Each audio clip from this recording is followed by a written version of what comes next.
الحمد للہ وکفا والصلاة والسلام علی سیدنا و نبینا و مولانا محمد المصطفیٰ، اما بعد۔ اعوذ باللہ من الشیطان الرجیم، بسم اللہ الرحمن الرحیم۔ من کان یرید العزۃ فإن العزۃ للہ جمیعا،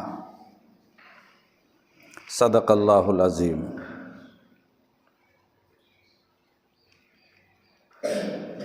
محترم بزرگوں اور بھائیوں اور عزیز دوستوں،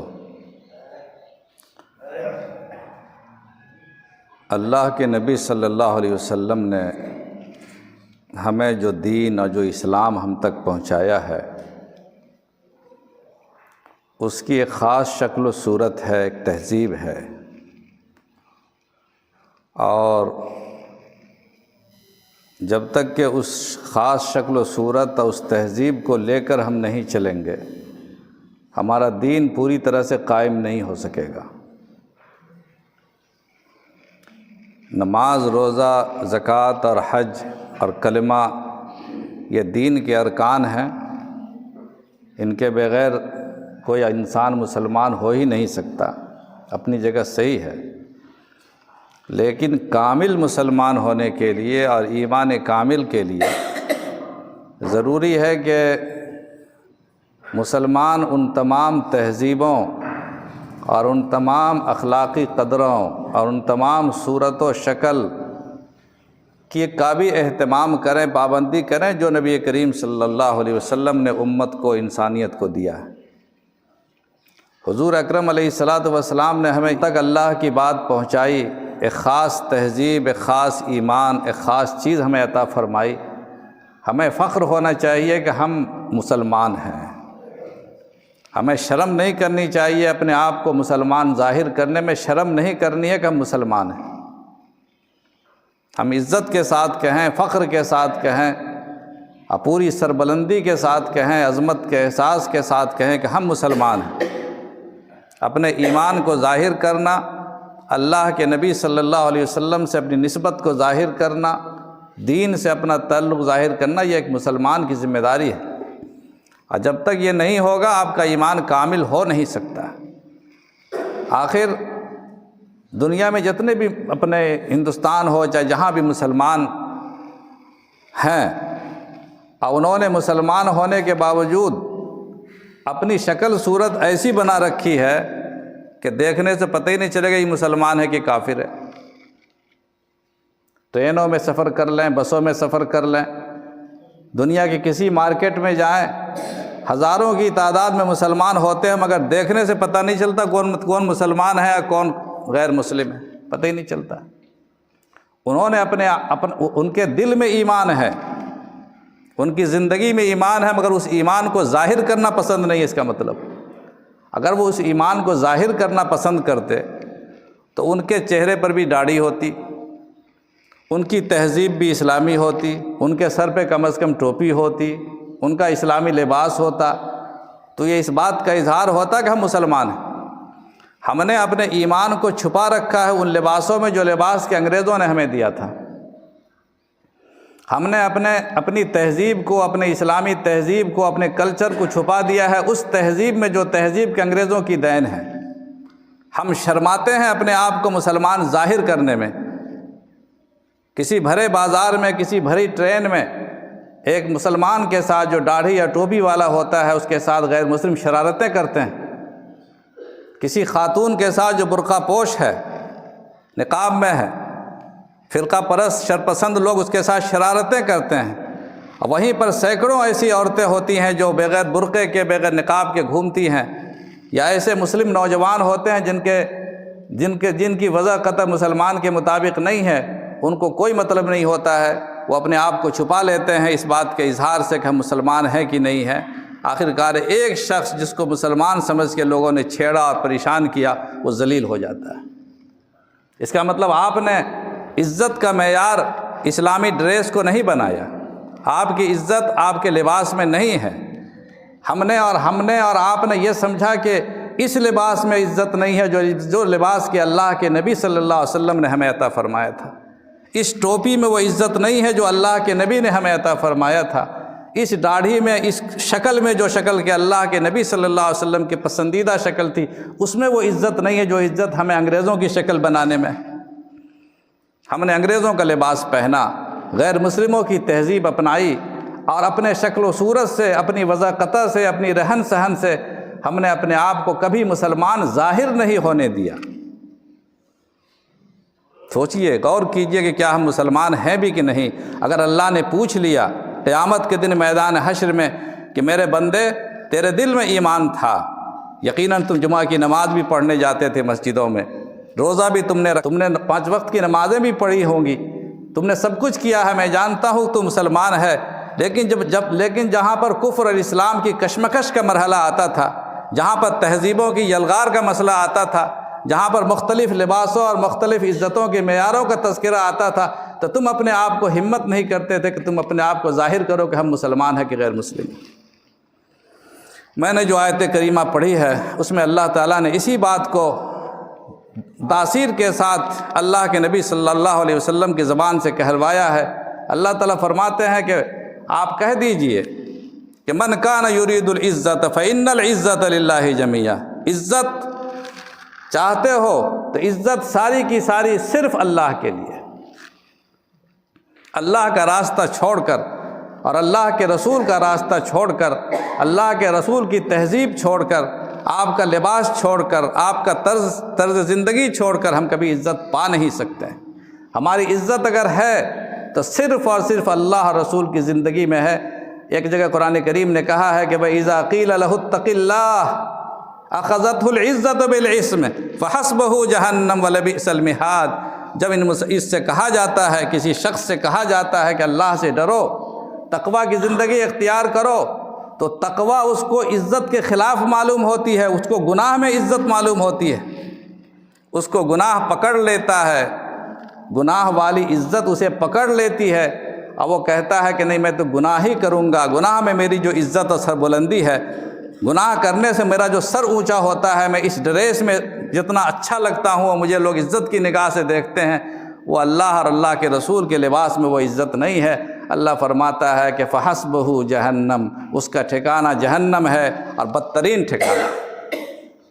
یہی فرق ہے جو آج ہم مسلمان ذلیل ہیں۔ کسی بس میں، کسی ٹرین میں کچھ نہ کریں۔ ہمارے استاد حضرت مولانا مفتی سعید صاحب پالن پوری رحمۃ اللہ علیہ نے ہم لوگوں سے بارہا یہ بات کہی، تاکید کے ساتھ، درد کے ساتھ کہی کہ جو ڈریس چاہے پہنو، کم از کم عام مسلمان جو ڈریس چاہے پہنے، جو لباس چاہے اختیار کرے، صرف ایک بات کا اہتمام اگر صرف مسلمان پورے ہندوستان کا مسلمان کر لے کہ سر پہ ٹوپی اس کے ہو۔ دیکھیے بازاروں میں کتنی ٹوپیاں نظر آئیں گی اور کتنے مسلمان نظر آئیں گے، پھر کیا کسی شرپسند کو ہمت ہوگی ہماری خواتین کو چھیڑنے کی؟ ہمارے کسی مسلمان حافظ قرآن پر ہاتھ اٹھانے کی ہمت ہوگی؟ صرف ہمارا ڈریس ان کے لیے بہت بڑا حصار بن جائے گا، دفاع بن جائے گا۔ لوگوں نے اپنی تہذیب کو چھوڑا، عزت کا معیار بدلا۔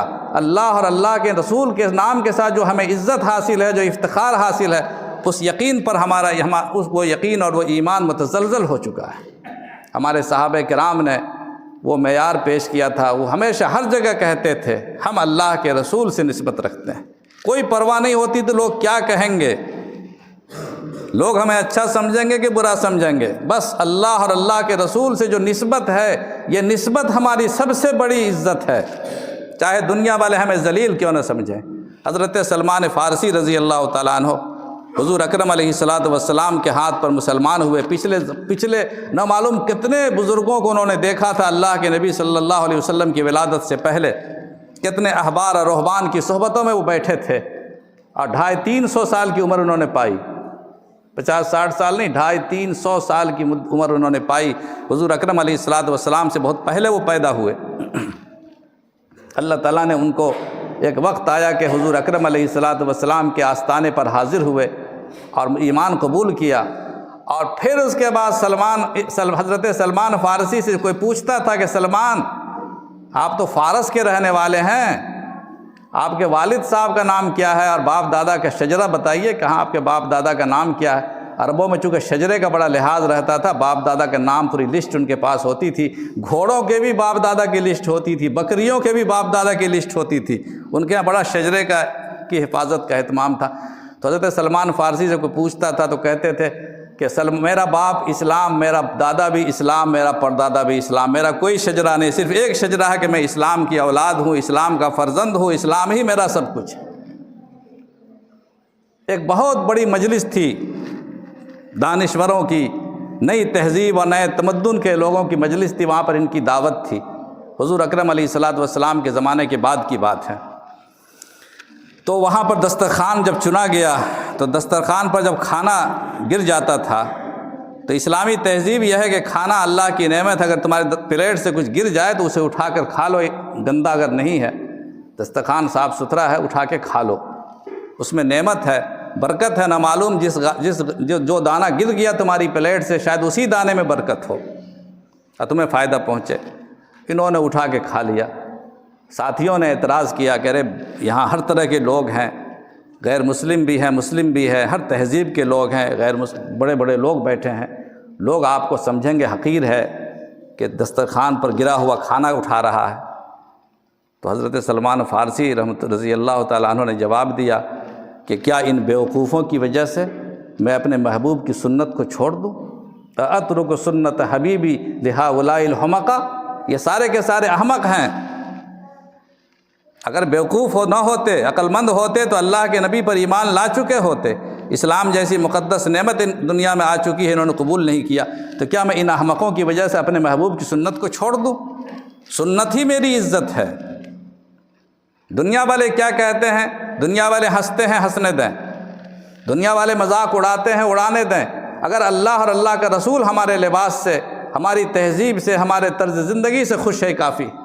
یہ ایمان تھا، اس وجہ سے اللہ تعالیٰ نے صحابہ کرام کو وہ ایمانی قوت عطا فرمائی، وہ یقین عطا فرمایا کہ ان کے سامنے بڑے سے بڑے پہاڑ، بڑے سے بڑے طوفان جو ہے ہٹ جاتے تھے۔ ایک صحابی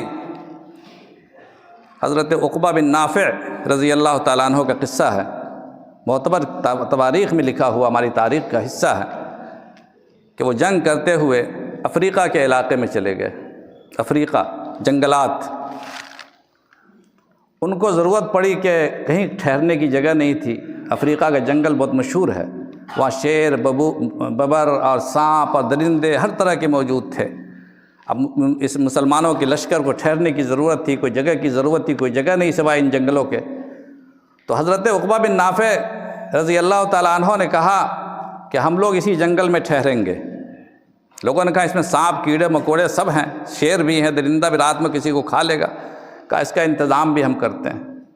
حضرت عقبہ بن نافع نے ایک اونچی جگہ پر کھڑے ہو کر کے اعلان کیا، جنگل کے جانوروں کو، درندوں کو اعلان کیا اور کہا کہ اے جنگل کے درندوں اور اے سانپوں اور اے شیروں اور ببروں، سنو، ہم محمد صلی اللہ علیہ وسلم اللہ کے نبی کے صحابہ کی جماعت ہیں، ہم اصحاب محمد ہیں، ہم حضور اکرم علیہ الصلوۃ والسلام کے غلاموں کی جماعت ہیں، ہم آپ کی امتی ہیں، آج یہاں ٹھہرنا چاہتے ہیں اور چند دن یہاں میں ہمارا قیام رہے گا، اس لیے اس علاقے کو خالی کر دو اور اپنے بال بچوں کے ساتھ کسی دوسرے علاقے میں چلے جاؤ۔ اس اعلان کے بعد اگر ہمیں کوئی بھی نظر آئے گا ہم اسے قتل کر دیں گے۔ تاریخ، آسمان نے اپنی آنکھوں سے دیکھا، تاریخ میں لکھا ہوا ہے کہ تھوڑی دیر کے بعد ہی لوگوں نے دیکھا کہ شیر ہے، ببر ہے، سانپ ہے، ہر طرح کے جانور اپنے اپنے بچوں کو لیے ہوئے نکلتے چلے جا رہے ہیں۔ جنگل کو خالی کر دیا اور صحابہ کرام کی جماعت نے وہاں پر قیام کیا۔ انہوں نے یہ شرم نہیں کیا، اب یہی عزت، یہی ہماری سب سے بڑا وسیلہ، یہی وسیلہ دنیا میں بھی کام آئے گا اور حوض کوثر پر بھی کام آئے گا کہ نبی کریم صلی اللہ علیہ وسلم کے ہم غلام ہیں، ہم محمد صلی اللہ علیہ وسلم کے اصحاب ہیں، ہم حضور کے غلام ہیں، ہم یہاں ٹھہرنا چاہتے ہیں۔ حضور کائنات کے مطلوب اور مقصود ہیں، ساری کائنات آپ کے لیے بنائی گئی ہے، ہم آپ کے غلام ہیں، ہمارے لیے بھی دنیا خالی کرے گی اپنی جگہ کو، بشرطے کہ وہ ایمان اور یقین پیدا ہوگا۔ حضور اکرم علیہ الصلوۃ والسلام کے خادم تھے حضرت سفینہ، روم روم جو یورپ کا علاقہ ہے، جنگ کرتے ہوئے وہاں تشریف لے گئے تھے۔ اتفاق کی بات ہے کہ وہ راستہ بھٹک گئے، ان کا لشکر کسی اور طرف چلا گیا، جنگل میں ہی بھٹک گئے حضرت سفینہ۔ آپ بھٹکتے ہوئے ایک ایسے علاقے میں چلے گئے جہاں پر شیروں اور درندہ جانوروں کا کھوہ تھا۔ ایک شیر سامنے نظر آیا گھراتا ہوا۔ حضرت سفینہ نے یہاں بھی وہی وسیلہ اختیار کیا، وہی عزت کا معیار بنایا اور کہا کہ اے شیر، اے ابو الحارث، شیر کو ابو الحارث کہا جاتا ہے، اے ابو الحارث، ہم اللہ کے نبی صلی اللہ علیہ وسلم کا میں خادم ہوں، میں نے حضور کی خدمت کی ہے، اب میں اپنے لشکر سے بھٹک گیا ہوں، مجھے راستہ نہیں مل رہا ہے، اگر تمہیں پتہ ہو میرے لشکر کا تو میری رہنمائی کرو۔ تاریخ میں لکھا ہوا ہے، افسانہ اور کہانی نہیں ہے، تاریخ میں لکھا ہوا ہے کہ وہ شیر فوراً اس نے دم ہلاتے ہوئے اپنا رخ موڑا اور آگے آگے شیر چل رہا تھا، پیچھے پیچھے حضرت چل رہے تھے، حضرت سفینہ، اور جہاں تک لشکر تھا شیر نے وہاں پہنچا کر کے پھر وہاں سے واپس ہو گیا۔ یہ جہاں چیز ہے کیا لوح و قلم تیرے ہیں، کی محمد سے وفا تو نے تو ہم تیرے ہیں، کی محمد سے وفا تو نے صلی اللہ علیہ وسلم، کی محمد سے وفا تو نے تو ہم تیرے ہیں، یہ جہاں چیز ہے کیا لوح و قلم تیرے۔ اللہ کے نبی کے نام سے جو عزت اور افتخار ہمیں حاصل ہے، خدا کی قسم دنیا کی کسی چیز میں وہ عزت نہیں ہے۔ لقد کان لکم فی رسول اللہ اسوۃ حسنہ، اللہ کے نبی کی زندگی سے بہتر کوئی زندگی نہیں، آپ کے نام کے ساتھ عزت سے کوئی بہتر عزت نہیں، آپ کے لباس سے بہتر کوئی لباس نہیں، آپ کے طرز زندگی سے بہتر کوئی طرز زندگی نہیں۔ حضرت سعد بن عقبہ رضی اللہ تعالیٰ عنہ صحابی رسول ہیں، سفر کرتے ہوئے اپنے قافلے کے ساتھ معلوم ہوا کہ میرا دشمن، ہمارا فریق جو ہے دریا کے اس پار ہے، دریا بھی خطرناک۔ حضرت سعد بن عقبہ نام کے ساتھ بتا رہا ہوں، حضرت سعد بن عقبہ کا واقعہ ہے۔ انہوں نے اپنے ساتھیوں سے کہا کہ سامنے سمندر ہے، خطرناک دریا ہے، اس پار دشمن ہے، وہاں پہنچنا ہمیں، اور سب سے کہا، حضرت اپنے ساتھیوں سے کہا کہ اللہ تعالیٰ کی مدد سے ہم لوگ دریا میں پاؤں رکھ دیں۔ انہوں نے یہ دعا پڑھی، اللہم انا نستعین بک ونتوکل علیک وحسبنا اللہ ونعم الوکیل ولا حول ولا قوۃ الا باللہ العلی العظیم۔ یہ دعا پڑھ کر حضرت سعد بن عقبہ نے اپنا قدم، اپنا گھوڑا دریا میں ڈال دیا، اور ان کے دریا میں ڈالنے کے بعد سارے ساتھیوں نے بھی دریا میں گھوڑا ڈال دیا اور دریا کو آرام سے عبور کر لیا۔ تاریخ میں لکھا ہے کہ اس پار جب یہ لوگ پہنچے تو دریا کے قدم میں پانی بھی نہیں لگا تھا، ان کے کھر میں پانی بھی نہیں تھا۔ یہ جہاں چیز ہے کیا لوح و قلم تیرے ہیں۔ اس لیے اللہ تعالیٰ نے فرمایا کہ من کان یرید العزت فإن العزت للہ جمیعا، جو عزت چاہتا ہے، عزت صرف اور صرف اللہ کے راستے میں ہے۔ اگر مسلمان اپنا راستہ بھٹکیں گے، مسلمان اگر اپنی تہذیب کو چھوڑیں گے، وہ ذلیل ہوں گے۔ اگر مسلمان اپنی تہذیب کو پکڑیں گے، مسلمان اپنے دین کو، اپنی ثقافت کو اختیار کریں گے، اللہ کے رسول صلی اللہ علیہ وسلم کی محبت کو اپنا اسوہ بنائیں گے، انشاءاللہ دنیا میں کوئی ان کو ذلیل نہیں کر سکے گا۔ اللہ تعالی ہمیں کہنے سے زیادہ اور سننے سے زیادہ عمل کی توفیق نصیب فرمائے۔ وآخر دعوانا الحمد للہ رب العالمین۔